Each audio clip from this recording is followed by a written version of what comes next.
Hello and welcome. My name is Jo. I talk about all things astrology, and in today's podcast video, I'll be talking to you about the Sagittarius new moon, which we have occurring on Sunday, the 1st of December at about 20 past 5 in the afternoon, Australian Eastern Daylight Time. And the new moon is occurring at 9 degrees of Sagittarius, 32 minutes. The new moon, of course, is a time of setting an intention. It's about seed planting, new beginnings. And because it is the point in the lunar cycle where the moon is not visible, it is called the black moon or the dark moon. It is when the sun and the moon travel together and the moon is hidden by the sun's light. There is a melding and a merging in this womb space, this dark space, and this void where there is pure potential. And that is where the symbolism of this seed planting comes up, because it's the womb space where anything is possible. And because both the sun and the moon during a new moon are in the same sign, it's a very concentrated energy. This is both the yin and the yang, so the unconscious and the conscious, the ego and the emotions, all merged within the same sign. And it's like they're on the same page and heading on the same direction. It's very potently Sagittarian.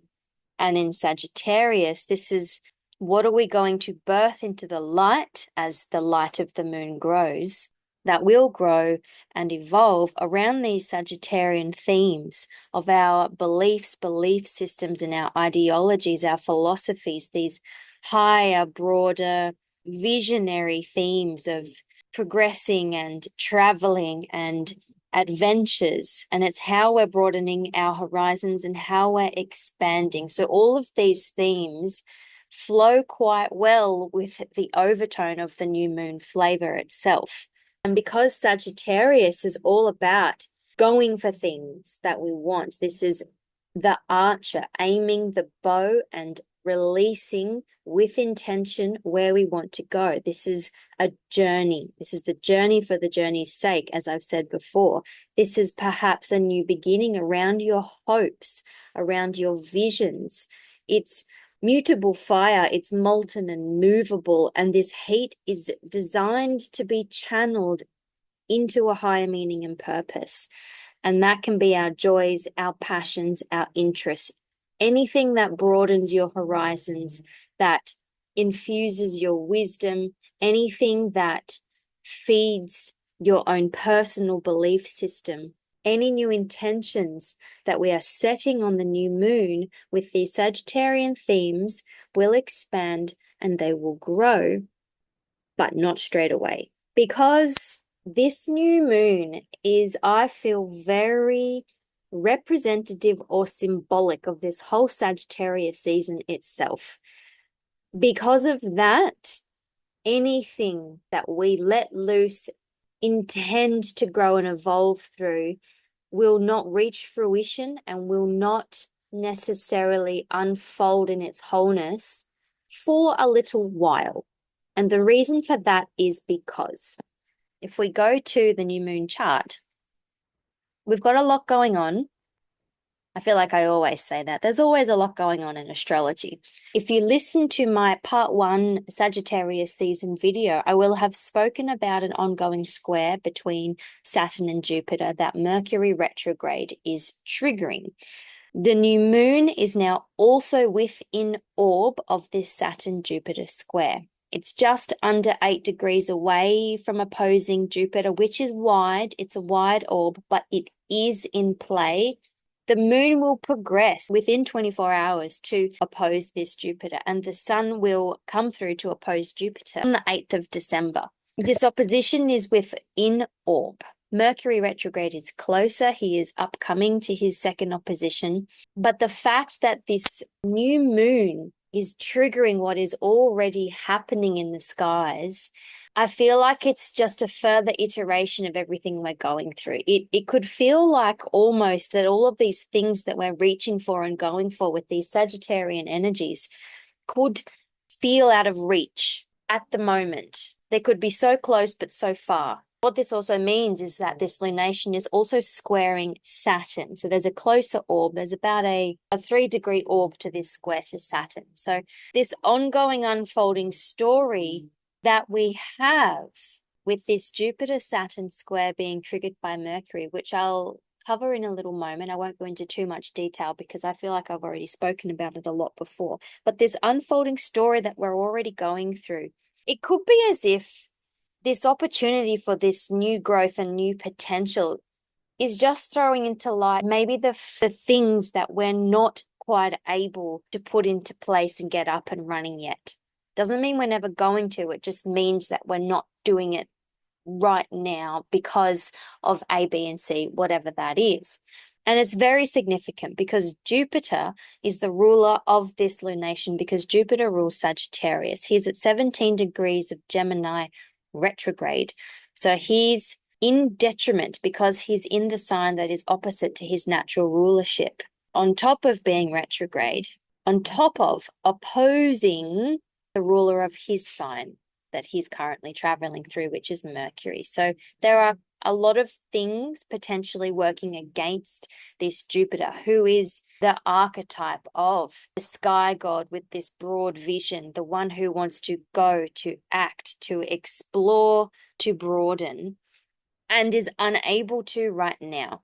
In Gemini, this is the mind expansion because Gemini rules the mind. It's the first air sign. So it's about how we connect and communicate, and it's how we grow and expand through our connections and how we communicate. And this could be speaking about our beneficial connections and any big meetings or beneficial meetings that we could be having with people. This could be a big social life, big talk, big agendas, big itineraries, big stories. Jupiter magnifies sometimes out of proportion what it touches. And all of these Gemini themes that are being highlighted so strongly by Jupiter moving through Gemini right now are thrown more into prominence because he's now ruling this new moon. And the catch is that he's retrograde. So this is less about being extroverted and externally making these connections. This is the inward journey. This is connections within self. How do we communicate with ourselves? What stories do we tell ourselves that are contributing to any of our belief systems? And with this retrograde period, it's been an inner exploration of these mental processes, our mentality. It's how we communicate with ourselves and speak to ourselves beneficially, because Jupiter is known as the great benefic. He's a very positive force and he brings luck, he brings fortune, but his expression is somewhat stifled at the moment because he's in his detriment, opposing his ruler and in retrograde. But Jupiter is nothing if not the optimist. And even though we could feel a bit stuck, we could feel like it's difficult to express, difficult to communicate, difficult to make connections. We could be moving through some hard mental processes right now, if that means any mental illnesses that have been hanging around because there's just been so much going on. Anything that's been overstimulating, that can be a very strong Jupiter and Gemini theme. The lessons with Jupiter is taking the things that are beneficial from the whole journey and moving forward with them. But because this is an inward retrograde journey right now, any new beginnings at this lunation, where we want to go, what we want to go for, what our new hopes, visions, plans for the future, explorations, adventures are, this could be about study, spirituality, higher learning, anything about those big Jupiter themes. We're going to have to make some very significant inner connections before we go for any of these new intentions. And at the new moon, that doesn't mean don't set the intention. What it means is that this is the perfect sort of reviewing and planning phase, all of those retrograde words. And the momentum is already here. All of these mutable energies that we have is about change, adaptability, movement. This is a really fast-paced, quickly moving energy. And the momentum is there. The momentum is swirling, but it's not going to swirl and move forward until these retrograde periods end, But what we're moving through right now that could be making us feel a bit stuck, stifled, or trapped, this could be about getting a new perspective.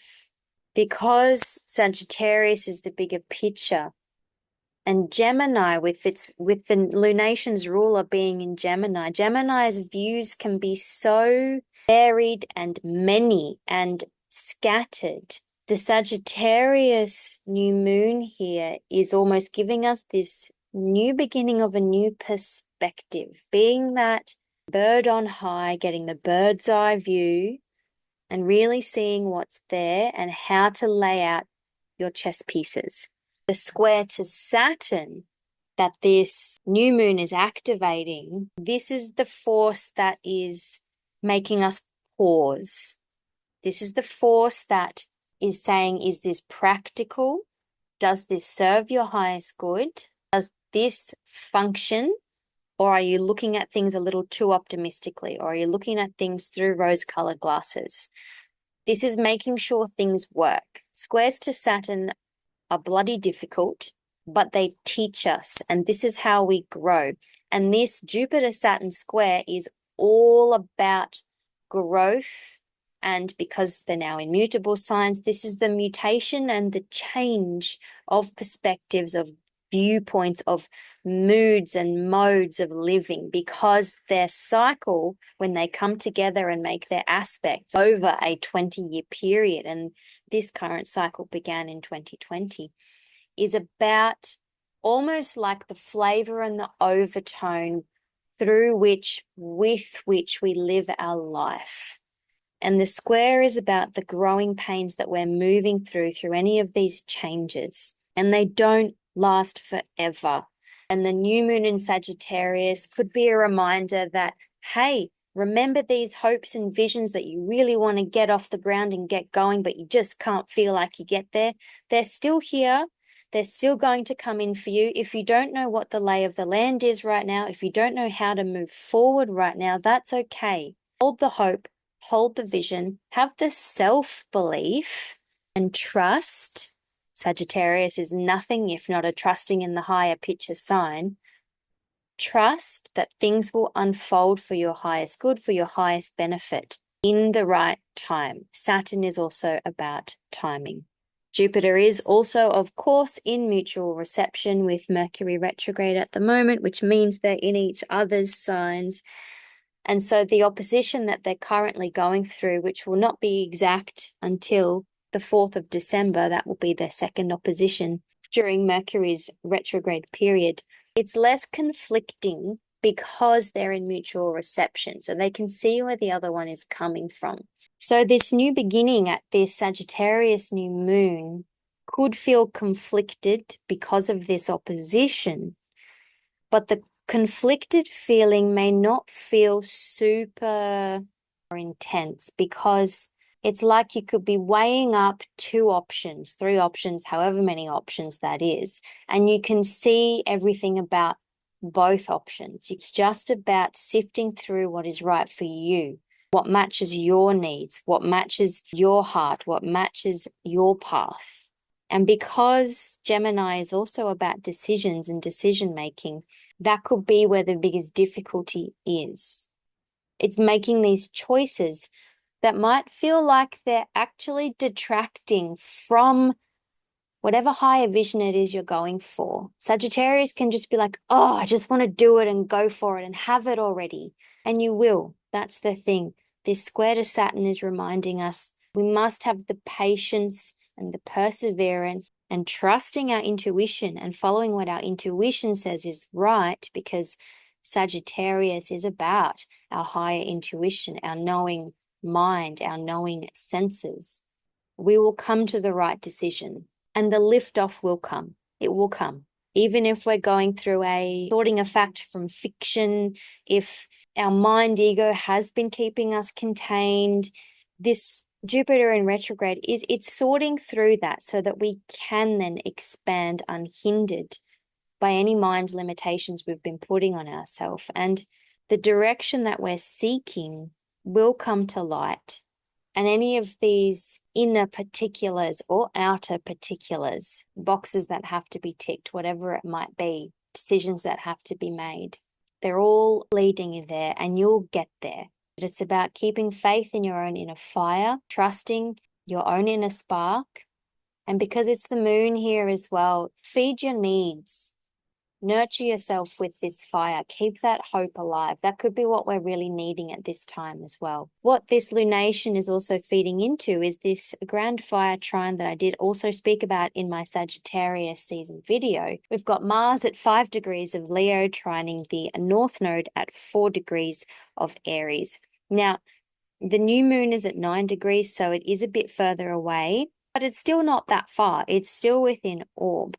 And this fiery energy flows. This is follow your creativity, allow for your own individual expression to really shine. And these creative juices could be really strong right now. This inner fire could be feeling particularly strong at the new moon. And the other thing to bear in mind is that this Mars at 5 degrees of Leo will also be turning retrograde. This will be on the 7th of December. So it's like even this fiery, action-oriented, creative, expressive archetype, even that will be turning retrograde and going inwards as well. So it's like anything that you get kick-started at this time, this whole retrograde theme is so strong. And I really think that it's about making sure that things are truly aligned before we launch ahead and really get going. Because as we move into next year, the energies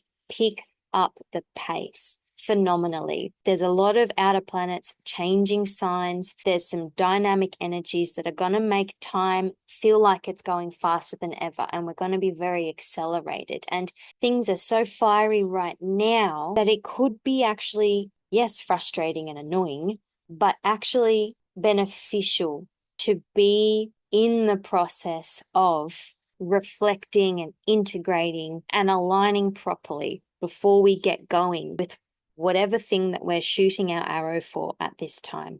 So this is a really juicy, inspiring new moon in Sagittarius. And I'm getting the words reigniting your hope, reigniting your vision, tapping into your higher and inner knowing and understanding, feeding your intuition, setting your aspirations at a level that really broadens your horizons and expands your evolution in the most beneficial way. And this is exciting. Sagittarius is a very exciting, exuberant, enthusiastic sign. And just because the energies have got a few obstacles to jump over, that could be very annoying, frustrating, even tense. One of the best lines that I have for Jupiter and for Sagittarius is that the journey is what teaches you the most. The goal at the end, the finish line, the ambition, whatever that might be, that doesn't feed you as much as the journey itself. And that's not detracting from the fact that it can be tricky. It can be stressful. You could be feeling a lot of anxiety at the moment because there's a lot of high vibrational, high frequency, nervy kind of energies at the moment, particularly because Pluto, the famous Pluto, has just moved into Aquarius for good, which is the sign of quantum energies, high vibrations, the mind, the cerebral processes. And Jupiter down there in that flippity floppity, fast pace, skippity hop Gemini, this journey that could feel frustrating, the whole journey itself I'm getting is actually really grounding us in who we really are and grounding us in what beliefs and in what directions are truly good for us. Grounding isn't always comfortable, especially for the fire signs, because they don't want to be grounded. They just want to go. And I'm getting also because the moon is coming back, it's like this is what you need. This is what you will need to ultimately feed that expansion, adventure, exploration, whatever that means for you. Okay, so now I'm going to turn to the tarot. I again used the Tarot of the Divine by Yoshi Yoshitani. I got a couple of interesting cards. I normally only pull one. Just wanted a bit more clarification, and thankfully the second card that came out didn't say I said what I said. It actually gave me some clarification. The first card was the Five of Swords. The second card is the Hermit. So the Five of Swords is not everyone's favorite card. It is of the air suit, and the number 5 is the midpoint in the minor arcana journey. So the cards go from ace to 10 before it goes page, knight, queen, king. So the 5 is halfway between the ace and the 10, and it's the drama in the middle of the play. It's the tension, it's the obstacle, it's the difficulty that through overcoming propels the whole story itself. So 5s in tarot are a challenge, be a conflict. And in the Five of Swords, traditionally, yes, it is about conflict. It is about defeat and how you handle it and how you've been defeated. Or if you've won something, how did you win, and was it really worth it? So this can be a card that says winning at all costs, to the cost of humanity, to the cost of compassion. It can be about a dehumanizing kind of a behavior, which for me is leaning a lot into the airy energies that we have in the astrology right now, being more of that nervous energy, mind energy, all about the head and nothing about the emotions and the heart and the gut. This can even mean heartlessness or coldness, and it speaks to the sharpness and potential dangers of your intellect, your ego mind, of your mentality itself. I'm getting watch your words, because words is a form of communication. This is an air suit. It's about communication and how we interact and connect. It's about how words can be very critical. It can also be about bullying as well. So this could be something we could be experiencing, but it could also be how you're bullying yourself and how harsh you could be on yourself, lacking compassion and humanity for yourself, especially because the second card here is the Hermit, which is all about going inward and isolating into yourself. I'll get to that in a moment. And it can be about what you're moving through and how you're moving through it in an unrelenting way that could be hyper-focused on a goal to the detriment of what your gut and your heart knows is right. So this could be really the question of, is all of this really worth it? Picking your battles, because on the traditional Five of Swords card, it's a victor collecting fallen swords, and one person is walking away defeated and another person is walking away with a different manner, as if that person knows how this fight has gone and how this person has won. And it is not a victory that is honorable. What the Five of Swords can teach us is that, what are you willing to go to get what you want? And is it at the detriment of anything else in your life that's actually crucially important to your well-being? This can be about disagreements. There can be about differences of perspective. This is really feeding into all of this mutable energy that we have with this opposition and two squares, the T squares. Lots of different perspectives, lots of different mutable quicksilver energies and choices. And what I always get from the Five of Swords is how much of your ego or your ego mind is invested in what you're going through versus what your heart is. And because this is the suit of swords, it is about your mind and the power of your mind and your mentality, and becoming aware of any conflicts or disagreements externally or within yourself, and how your ego is interplaying with that. How much a part of it is coming from ego? Is it something you can release and move past it? This card can also be about walking away, choosing to walk away from turmoil and disharmony and picking up the pieces after a conflict. It could be a loss, it could be a betrayal, choosing not to engage. That's what this card can be about as well. And this is really about not being drawn into the whirlpool of all of these different mutable energies right now. And there's Saturn at the apex of that T square saying, stop, pause, reflect. Is this functional? Does this work? Is it for your highest good? Do not engage is the big message here. And this can be very strongly around ideologies and belief systems, because this new moon is in Sagittarius. So this is also just reiterating also, just be mindful of the seeds that you are planting at this time, and that they are truly aligned with your whole being and not just with what your ego mind is saying you have to go for.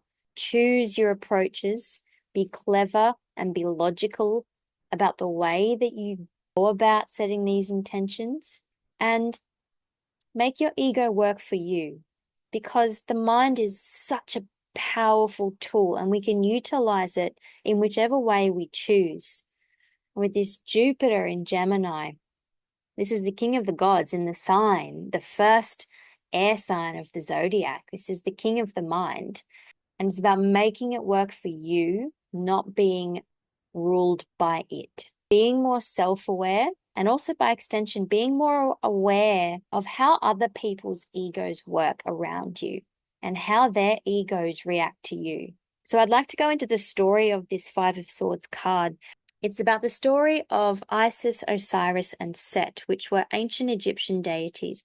Isis is the great mother goddess, Osiris is the god of the underworld, and Set was lord of the desert, disorder, and violence. So their father passed the kingdom on to Osiris to rule, with Isis as his wife. Set became jealous and murdered Osiris, and Isis famously picked up all of the pieces of Osiris's body that were scattered by Set when he murdered him and put them all back together. They had a child, Horus, and Osiris became lord of the underworld, and Horus eventually took his father's place after defeating Set to be lord of all the land. So there's a lot of pieces, layers to this story, and the way that it ties in with the Five of Swords is that Isis in this depiction is upset. She's grieving the death of her husband. This is the difficulty. This is the challenge that she must now overcome. And it's because of her that Osiris was restored. And that's a very Plutonic story on its own, Osiris being killed, reconstructed, put together, and becoming lord of the underworld. That's a very Pluto story. This is regeneration. And through that regeneration, he created new life with Isis, and she gave birth to her son. There is a lot of, at the risk of sounding toxically positive, I'm a very Jupiterian person, what can I say? There is a lot of beautiful, beneficial things that came of this dreadful situation. As Isis was grieving, her tears flooded the Nile River, which brought fertility and growth, which is symbolic of that even in despair, there is always potential for new life, and there is always hope. In restoring Osiris back to life, she created the first mummy. So she created this magical, mystical rite that is so entwined in the mythos and identity of ancient Egyptian culture.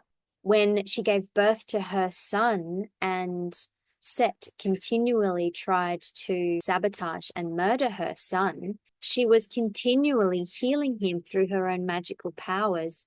And it was through that she gave these cures and this healing wisdom to the people of Egypt. Horus still came to power, but it wasn't in the way that Isis and Osiris would have intended.